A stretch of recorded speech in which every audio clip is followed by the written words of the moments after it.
अच्छा, meditation, chanting, yoga, ये सब कितने हेल्प करते हैं इन सब चीज़ों में?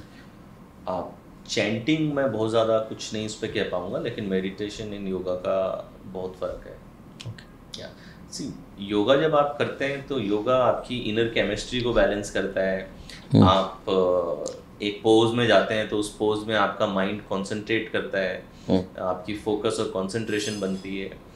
तो योगा और मेडिटेशन दोनों ही मेंटल हेल्थ में बहुत अच्छा फ़ायदा देते हैं, और मैं कहूँगा क्योर से ज़्यादा प्रिवेंशन में बहुत मदद करते हैं। एक चीज़ मैं यहाँ पे कहना चाहूँगा कि लोग ना वेट करते हैं क्योर क्योर और प्रिवेंशन।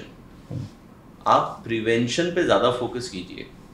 यानी कि अगर आप जैसे मेडिटेशन करते हैं, योगा करते हैं, एक्टिव लाइफ जीते हैं, अच्छा फूड लेते हैं, अच्छी डाइट लेते हैं, अच्छी स्लीप लेते हैं, ग्रेटिट्यूड जर्नलिंग करते हैं, ब्रीदिंग प्रॉपरली करते हैं, ये सारी चीज़ें क्या करेंगी? प्रिवेंटिव मेजर्स हैं। अगर आप ये चीज़ें करते हैं तो आपके मेंटल हेल्थ इश्यू आने के चांसेस बहुत ज़्यादा कम है। जैसे मैं जहाँ ज़्यादातर कोचिंग करता हूँ, मैं प्रिवेंशन पे भी बहुत कोचिंग करता हूँ। ठीक है, कि आप ग्रेटिट्यूड जर्नलिंग कीजिए, आप ब्रीदिंग कीजिए, एक्टिव लाइफस्टाइल लीजिए, डाइट अच्छी कीजिए, मेडिटेशन कीजिए। तो ये करने से क्या होगा कि आने के चांसेस बहुत कम होंगे। एक बार मेंटल हेल्थ इशू आ गया, फिर उसको रिवर्स करना थोड़ा सा मुश्किल प्रोसेस है, लेकिन प्रिवेंशन जो है वो आसान प्रोसेस है। और अनफॉर्चुनेटली हम हेल्थ के बारे में तब सोचते हैं जब हेल्थ खराब होती है, बिल्कुल। तब तक हम सोचते नहीं है। खासकर मेंटल पे तो लास्ट स्टेज पे ही सोचते हैं। और फिजिकल में भी आप देखें, लोग जब तक बीमारी नहीं आती तब तक हेल्थ कहाँ सोचते हैं। Right. एक बार बीमार हो गया व्यक्ति, तब उसे सिर्फ हेल्थ चाहिए, ना खाना चाहिए, ना पैसा चाहिए, कुछ नहीं चाहिए। अभी मेरे को पता है खांसी चली जाए, जुकाम चला जाए, चाहे कोई भी दवाई दे दो मुझे। आप बीमार व्यक्ति को देख लेना, उससे पूछो क्या चाहिए, उसके दिमाग में एक ही चल रहा है, भाई ये ठीक हो जाए, बाद में सब करूंगा मैं। उससे Right. उसका कहीं मन नहीं लग रहा, सिर्फ हेल्थ में मन लग रहा है। तो प्रिवेंशन पे फोकस होना चाहिए, प्रिवेंशन पे बहुत फोकस होना चाहिए।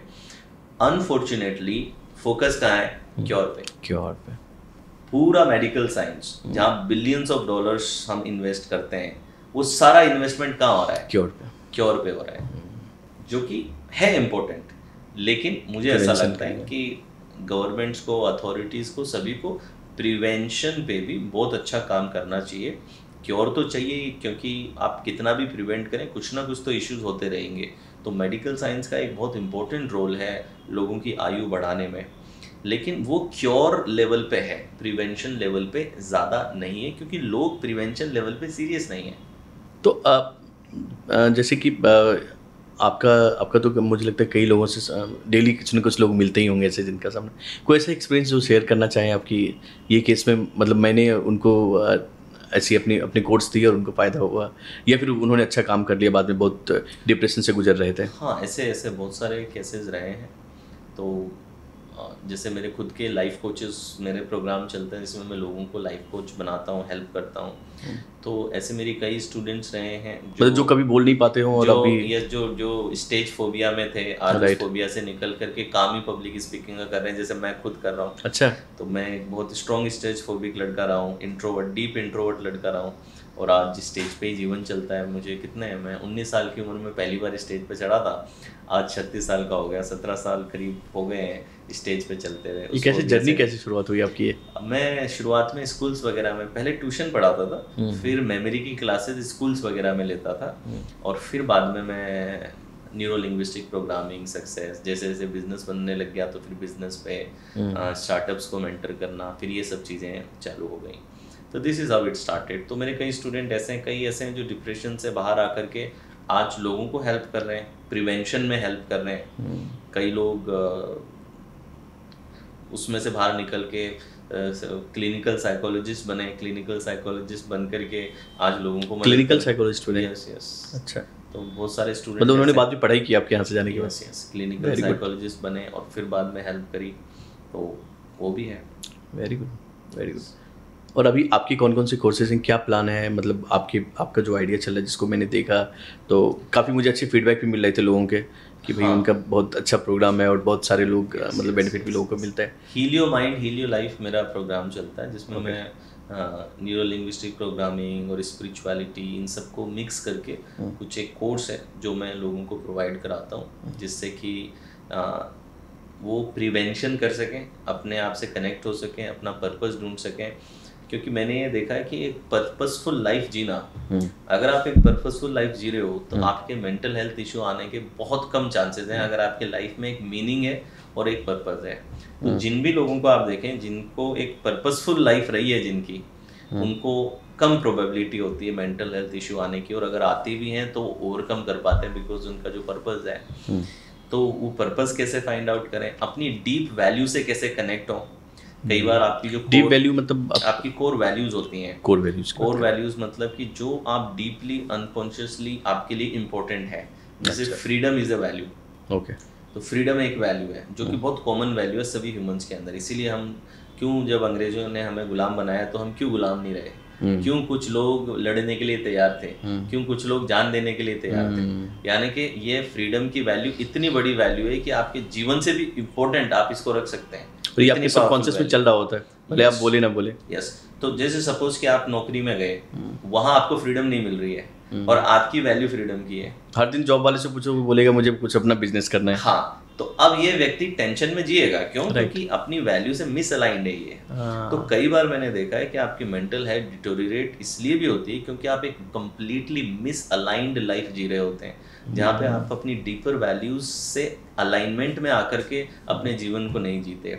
इसलिए एक बात कही जाती है कि fulfilment does not come from achievement, it comes from alignment. तो आपके पास में घोड़े, गाड़ियां, बंगले सब हो सकते हैं, फिर भी आप डिप्रेस्ड हो सकते हो अगर आप अलाइंड नहीं हो अपने लाइफ के ट्रू पर्पस से, अगर आप अलाइंड नहीं हो अपनी डीपर कोर वैल्यूज से। वो अलाइनमेंट बहुत ज़रूरी है। फॉर एग्जाम्पल सपोज एक लड़की है, उसका वैल्यू इंडिपेंडेंस का है, ठीक है, इंडिपेंडेंट वो रहना चाहती, अपनी आइडेंटिटी में रहना चाहती, ये उसकी वैल्यू में है। और उसकी शादी एक ऐसे घर में हो गई जहाँ पे पैसा बहुत है लेकिन घर वाले अलाउ नहीं करते लड़की को काम करना, फ्रीडम। तो अब ये इंडिपेंडेंट नहीं हो सकती है। पैसा इसको जब मांगे तब मिल रहा है but she can not be independent. अब ये लड़की खुश नहीं रहेगी, अंदर से एम्प्टी महसूस करेगी, अनफुलफिल्ड रहेगी। समाज कहेगा कि इसके नखरे हैं, समाज कहेगा सब कुछ होके भी ऐसा करती है, इसके तो नखरे हैं। लेकिन वो नखरे की बात नहीं है।